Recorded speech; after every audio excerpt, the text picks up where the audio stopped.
നമസ്കാരം. ഇടത് സർക്കാർ ഭരണത്തിൽ വന്നാൽ പിന്നെ അണികളിൽ പലരും ഈ പിൻവാതിലിലൂടെ സർക്കാർ ഉദ്യോഗസ്ഥരാകുക എന്നുള്ളത് ഒരു പതിവ് കാഴ്ചയാണ്. ആയില്ലെങ്കിൽ അവരെ ആക്കും. കോടതികളെപ്പോലും വെല്ലുവിളിച്ച് പിൻവാതിൽ നിയമനം എന്ന് പറയപ്പെടുന്നത് പൊടിപൊടിക്കും ഈ കമ്മ്യൂണിസ്റ്റ് ചക്രവർത്തി ഭരിക്കുന്ന ഭരണകൂടം. ഇപ്പോൾ നമ്മുടെ കമ്മ്യൂണിസ്റ്റ് ചക്രവർത്തിയായിട്ടുള്ള സഖാവ് പിണറായി വിജയൻ അങ്ങനെ തകർത്താടുകയാണ്. പറയാതിരിക്കാൻ കഴിയില്ല. പലപ്പോഴും പലരെയും കുത്തിത്തിരിക്കുകയാണ് പിൻവാതിൽ നിയമനങ്ങൾ. ഇപ്പോൾ ഇവിടെ PSCയുടെ SI ലിസ്റ്റിലുണ്ടല്ലോ അട്ടിമറി സംശയമുണ്ട്. അന്വേഷണത്തിന് ശേഷം നോക്കിയപ്പോൾ 1140 പേരിൽ 548 പേരെ പുറത്താക്കേണ്ടി വന്നൊരു സാഹചര്യം ഉണ്ടാകുന്നു. ഇത് തികച്ചും സാങ്കേതിക പിഴവെന്ന് കരുതാൻ നമുക്ക് പറ്റുമോ എന്ന് ചിന്തിച്ചു നോക്കുക. ഈ പുറത്താക്കപ്പെട്ട 548 പേരെയും തിരികെ കയറ്റപ്പെട്ടവരല്ലേ? അല്ലെങ്കിൽ ആണോ? പണ്ട് നമുക്കറിയാമല്ലോ, ഈ കോൺസ്റ്റബിൾ ലിസ്റ്റിൽ 1ാം റാങ്ക് ലഭിച്ച ഒരു SFIക്കാരനെ, ആ SFIക്കാരൻ അതിനുശേഷം ഒരു കത്തിക്കുത്ത് കേസിൽ പിടിക്കപ്പെട്ടപ്പോൾ അപ്പോഴല്ലേ അവൻ്റെ 1ാം റാങ്ക് പോലും തിരിമറിയായിരുന്നുവെന്ന് നമ്മൾ കണ്ടെത്തിയത്. ഓർക്കുന്നുണ്ടാകും മലയാളി, മനസ്സിലാക്കിൽ. എല്ലായിടത്തും സ്വന്തം ആളുകളെ തിരികെ കയറ്റുക എന്നത് കമ്മ്യൂണിസ്റ്റിൻ്റെ പതിവാണ്, കമ്മ്യൂണിസ്റ്റ് രാഷ്ട്രീയത്തിൻ്റെ പതിവാണ്, കമ്മ്യൂണിസ്റ്റ് സർക്കാരിൻ്റെ പതിവാണ്. ഈ പതിവ് കാഴ്ച ഇന്നും തുടർന്നു കൊണ്ടിരിക്കുന്നു എന്ന് പറയാതിരിക്കാൻ കഴിയില്ല. ഞാൻ അതാണ് ആദ്യം സൂചിപ്പിച്ചത്. ഇപ്പോൾ ഏറ്റവും ലേറ്റസ്റ്റ് വാർത്തയാണല്ലോ ഈ PSC ലിസ്റ്റിൽ ബന്ധപ്പെട്ട SI ലിസ്റ്റിൽ ബന്ധപ്പെട്ട അട്ടിമറി. ഇതിൽ ആരാണ് ഇത്രയും? ഈ 1140 പേരുണ്ടായിരുന്നു. അതിനകത്ത് 548 പേരെ പുറത്താക്കേണ്ടി വന്ന സാഹചര്യം എന്തുകൊണ്ടുണ്ടായി? അത് പറയുവാൻ സർക്കാർ തയ്യാറാകണ്ടേ? അല്ലെങ്കിൽ നോക്കുകുത്തികളാകുന്ന PSC ചെയർമാൻ അടക്കമുള്ളവർ അതിന് മറുപടി പറയണ്ടേ?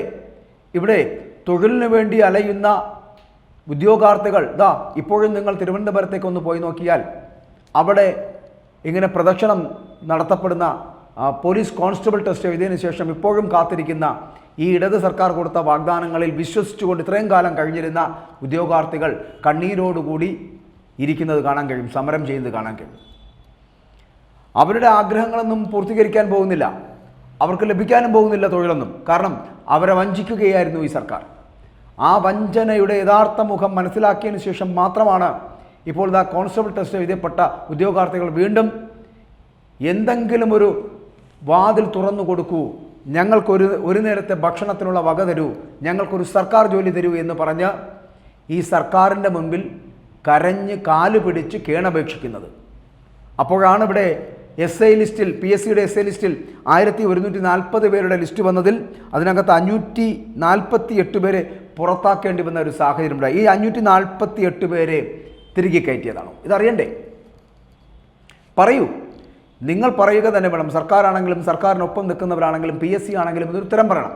കാരണം സാധാരണ ഉദ്യോഗാർത്ഥികൾ പഠിച്ച് പരീക്ഷ എഴുതി രാപ്പകലില്ലാതെ അവർ കഷ്ടപ്പെട്ട് അവരൊരു തൊഴിലിന് വേണ്ടി ഇങ്ങനെ PSCയെ വിശ്വാസപൂർവ്വം അവരുടെ ഹൃദയത്തിലേറ്റി വെച്ച് സർക്കാർ ജോലി ലഭിക്കുമെന്നുള്ള വളരെ വലിയ പ്രതീക്ഷയിലെത്തുമ്പോൾ ആ സർക്കാരിൻ്റെ വിശ്വാസ സ്ഥാപനമായിട്ടുള്ള PSCയിൽ പോലും ഇത്തരത്തിലുള്ള തിരികെ കയറ്റലാണ് നടക്കുന്നതെങ്കിൽ ആരെയാണ് ഈ വിദ്യാർത്ഥികൾ വിശ്വസിക്കുക?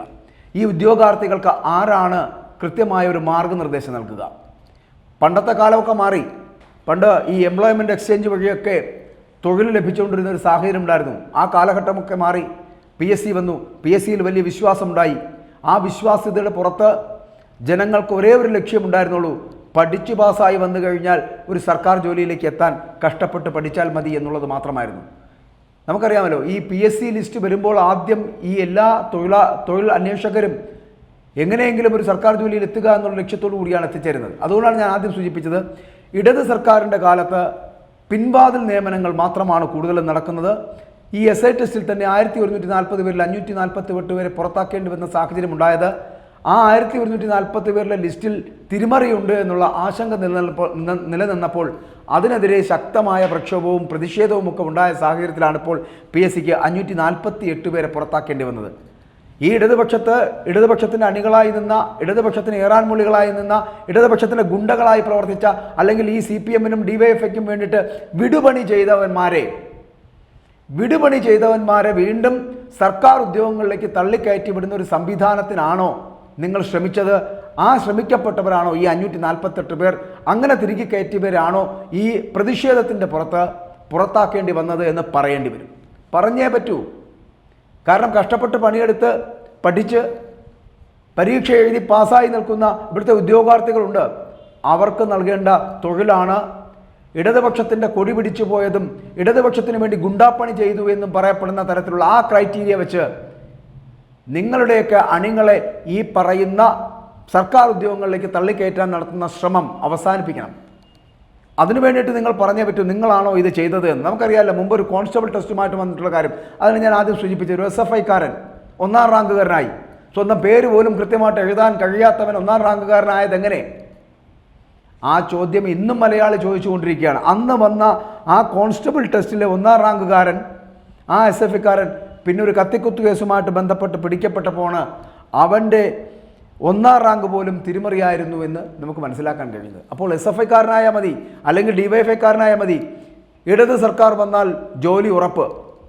കോളേജിൽ പഠിക്കുന്നവൻ്റെ വ്യാജ സർട്ടിഫിക്കറ്റുകൾ, അവനെത്തപ്പെടുന്ന ഡിഗ്രികൾ, അവനെടുക്കപ്പെടുന്ന ഡിഗ്രികൾ വരെ വ്യാജ മാർക്കിൻ്റെ അടിസ്ഥാനത്തിൽ മാത്രം എത്തപ്പെടുന്നവർ. അപ്പോൾ ഇവിടെ കഷ്ടപ്പെട്ട് പഠിക്കുന്ന കുട്ടികൾക്ക്, വിദ്യാർത്ഥികൾക്ക് ഒരു ഡിഗ്രി സമ്പാദിക്കാൻ കഴിയില്ല, ഒരു ജോലി സമ്പാദിക്കുവാൻ കഴിയില്ല.